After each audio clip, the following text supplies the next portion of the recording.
sarap naman talaga ng Big Mac na to, na para bang baglang may kasarap. Kaya gusto mong matutunan, tapusin mo ang video to. Una ay maglagay tayo ng tubig sa kaldero para mapalambot natin ang pasta hanggang sa ito'y maging al dente. Pakuluan ito sa loob ng 8 to 10 minutes o higit pa at lagyan ito ng asin. Kapag ito ay kumulo na, ilagay sa colander para ma-drain ang tubig. Pagkatapos nun ay palamigin. Habang pinapalamig ang pasta, ay lutuin muna natin ng sauce ng ating baked macaroni. Ilagay ang butter, giniling at kapag nag-golden brown na ay saka isunod ang hotdog. At kapag medyo naluto ng hotdog ay ilagay ang sibuyas kasabay na ang bawang. Haluin at isatay ng mabuti. Sumunod ay mushroom at kapag nagisa na ng maayos, saka isunod ang sauce.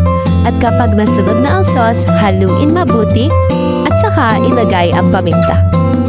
Pagkatapos na mamigay, ilagay natin ang ating pasta sa ginawa nating sauce at saka haluin ito ng mabuti at syala, ganito agad ang resulta. Sumunod naman ay gawin natin ang bechamel sauce o yung mismong cheese ng ating Big Mac. Una ilagyan natin ng butter, sumunod ay ang flour. At kapag na-dissolve na ang flour ay saka ilalagay ang gatas na evap. Haluin at saka isunod ang cream. Haluin ulit ito ng mabuti at sunod na ilagay ay ang blended cheese para mas magkaroon ng lasa. At ayan mga ka-Gordon, meron ka ng masarap na Big Mac na hindi ginagamitan ng oven. Kaya subukan mo na o mag-order ka na.